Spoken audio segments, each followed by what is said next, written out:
Greetings from London. We're very sorry we can't be in Brazil with you now. My colleague Salil Tripathi is here. Hello. He's Senior Advisor for Global Issues at the Institute for Human Rights and Business. And I'm the CEO, John Morrison, of the Institute for Human Rights and Business. And we're here today to talk a little bit about Salil's work on discrimination, which I know you'll be talking about today. Now, is discrimination bad for business is the central question here. I mean, discrimination in some ways is essential for business. I mean, business discriminates every day, but it should discriminate on the basis of talent and talent alone. Discriminating or for any other reason in a business context is not going to be productive, because in a way you're putting that issue above talent. And surely talent is the thing that you most need in the workplace. So if you're recruiting a workplace that needs to be all the same colour, or all the same gender, or all the same sexual orientation, or all from the same hometown, or language, or whatever, then you're meaning that talent is a secondary consideration for you. And surely the logic of being a business and being effective and competitive is that talent and experience come first. Now, to achieve this, I mean, of course, discrimination, many types of discrimination, not all types of discrimination, but many types of discrimination are illegal in most countries now. So you could say, well, why don't we just follow the law? But as with corruption and many other issues, a lot of this is about culture and behaviour. And the law is only one way of changing it, and it's a bit of a lagging mechanism. To change the culture around discrimination really means to get to the heart of what diversity is and the value of diversity, and making that a live proposition within the workplace. And I'd say that companies are still learning. I mean, I'm Salil going to talk a bit in a minute about companies that you've been looking at, but I wouldn't say there's any company out there that say they've solved the problem. But some of the leading companies we know of, and when we've seen them work in different parts of the world, they are in many ways ahead of government and other areas of society on diversity. So if business can get diversity right, it can be a very powerful agent for change. So companies need to learn from each other, they need to anticipate legislative change, but they shouldn't wait for legislative change, because the business case, well, Salil, do you agree? I mean, what did you find through your own Entirely. research? I think one of the wonderful things I found talking to the companies that I did was a level of humility. There was no triumphalism. No company said that we've solved the problem and here we are and here's how everybody should do it.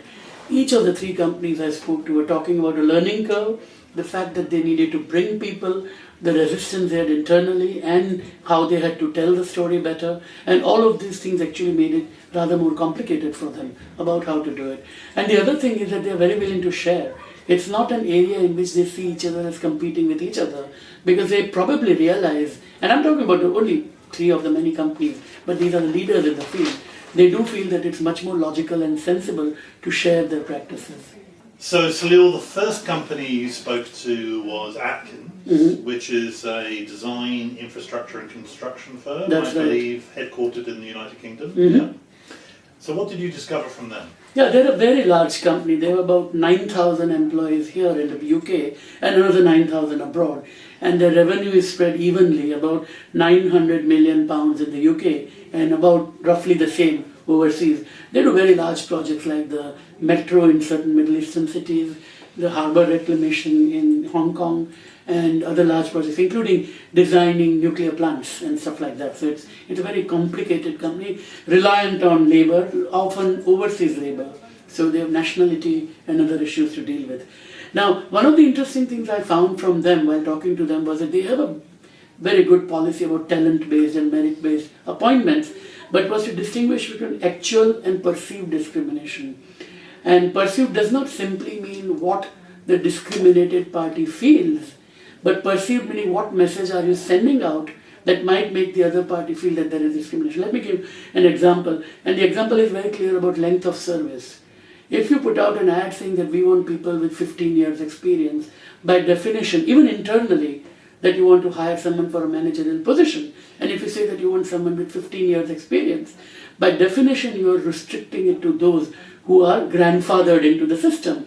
So if it's a country with the white majority, the whites will have 15 years experience, the minorities will not, because they've not been in the company long enough.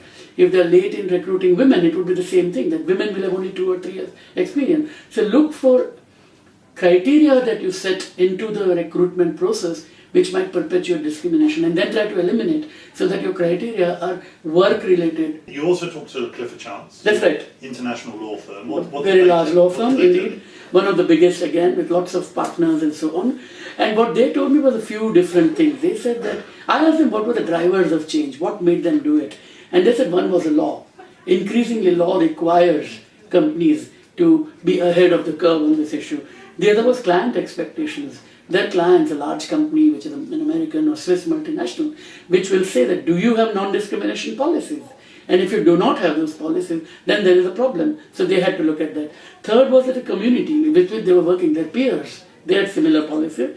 And the fourth was regulatory framework, where a lot of their clients needed to report who they were working with. And finally, employees themselves, both internally and the talent they wanted to attract. So they decided to have a rule that 30% of their partners at the senior level should be women. Now, we might think it should be ideally 50, but we are talking from a low base, so 30. And when they started this process about 8 or 9 years ago, their figure was 14. And in the last 7, 8 years, they've come up to 19. Now, 19 is not large, but that's one of the pleasant outcomes of this exercise has been that companies are candid and saying that, yes, we have work to do. They recognize that. Another thing they have done is that they know that the programs have to help not only those who are getting it, but those who are not getting the benefit of it. So clear communication policy is important. And the third thing they said is that programs are necessary, but they are not enough. Well, ultimately, you need a mindset change. And top level commitment is extremely important. Having a communication from the company within is not going to be enough.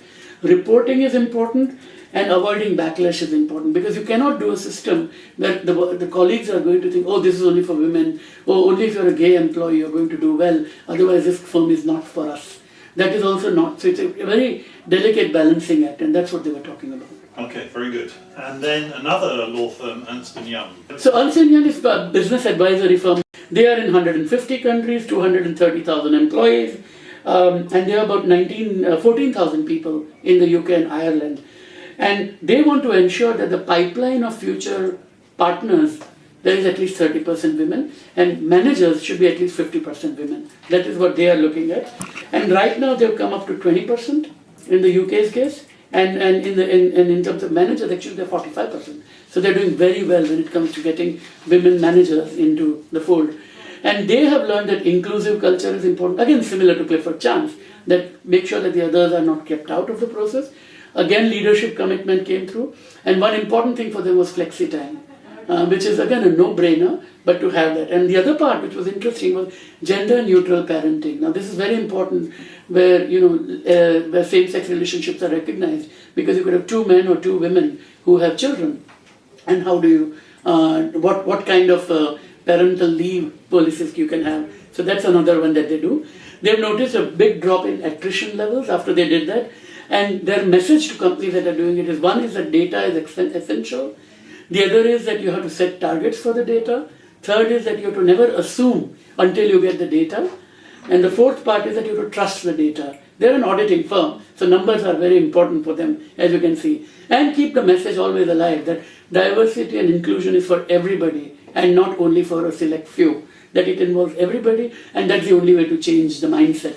But one problem that they all have, and which is why we've come up with some framework for them to look at, one problem they all have, that it's very relatively easy to implement all this at home in Britain, or maybe in European Union, while Britain is still part of the European Union. Taking it elsewhere, where there's cultural relativism that comes in, and biases against gender, on LGBT, on race come in, religion-based discrimination comes in, it becomes harder. And it means the communications within the company have to be much more stronger and sensitive. Yes. I mean, of course, the UK isn't exempt from Not at all. From this. I mean, I think of Northern Ireland and Absolutely. religious-based discrimination there. Yeah. Or even parts of Scotland. Mm-hmm. And Britain had its Commission for Racial Equality. There were people with racial issues. Britain still has an issue right now that women who are Muslim and want to wear a headscarf, that can become an issue if some managers don't like it. Yeah.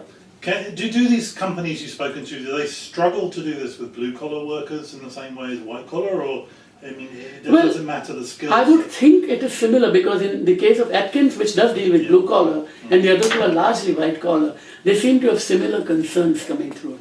So my guess is that there are similar issues involved. I don't think I mean, 3 companies is not a large enough sample to make a broad generalization. But I think it's something worth bearing in mind, that it may be different, and it may also be different in other countries where the equation is different. You're in a country where the blacks are the majority and the others might be discriminated, like coloured in South Africa, for example. Yes, so you raise South Africa, where there is also positive discrimination around black economic empowerment, right, as there is around religious identity in Northern Ireland. Yes. So did any of these companies comment on environments where governments are actually telling them to discriminate positively in favour of certain groups? We did not get into it in the questions with this, but I've looked at a broader and larger question, and most companies initially struggle because they feel that we are merit-based, but once they get the purpose and agenda behind it, most companies are not resistant. Now, of course, in South Africa, there's a famous case of one company which challenged the black empowerment model, but then they, realized how stupid they were, and then they backed out of it. Yes. So I think even human rights law, if we look at it very carefully, and which is the work I've done on LGBT rights, has shown that human rights law is actually very proactive. It says discrimination is always wrong, but when you're trying to set certain historical wrongs right, you could have positive discrimination in certain areas, provided you take an adequate steps to make sure that the effect is largely neutral. And the word is largely neutral because, of course, if there's only one job and you hire somebody who has been historically underrepresented, then clearly the majority community is going to feel left out. But if there are other opportunities for everybody all around, then I think it becomes easier for that policy to be implemented.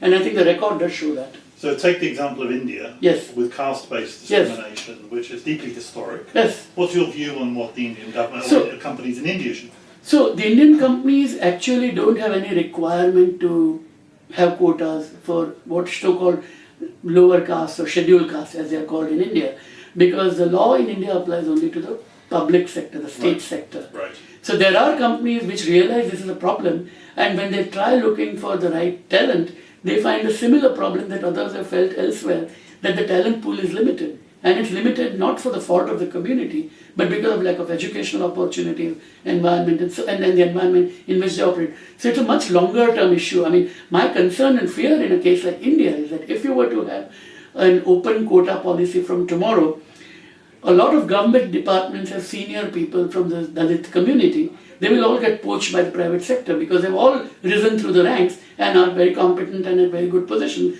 They will get taken away. It will not make an iota of difference to the Dalit on the shop floor who's struggling to get even a foot to become from a shop floor to at least a floor manager. I think that's where people have to work, and that requires better education, that requires better training both by the company and on a larger level. So to finish, Salil, you've drawn some principles together, I think, based on... Those are kind of learnings and lessons that companies have found, and I've just put them together. Go ahead. And I just thought I'll talk through what... One is comply with the law. Always comply with the law. And if the law is insufficient or inefficient or it's not doing enough to protect the rights, take steps to ensure that you're consistent with your own standards or international standards. And you can do that, like South Africa and the Sullivan Principles did that, where you had companies which were expected or required to discriminate against blacks during the apartheid years. And instead of discriminating against the workers, what they did was they actually empowered them by having affirmative action within the company. So comply with the law and do more where you can. Second is examine your own performance. See where you're lacking and try to work on that. Third is to identify the gaps. You will find your own policy commitments here, state expectations here, societal expectations here, and you will be somewhere here. Find those gaps and figure out how to reach them. And that comes to data.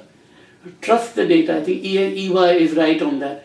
Look at the numbers. They tell you the truth, and you can't hide from that. And then establish a policy that is drawn from the data and not your own theories or pet theories you read elsewhere.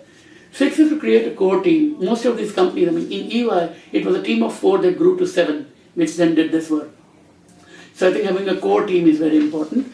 Lead by example. It's paramount important. Paramount importance is for the CEO to take this message as his own or her own. He or she has to say that this is what I believe and should be done. Then others will take it seriously.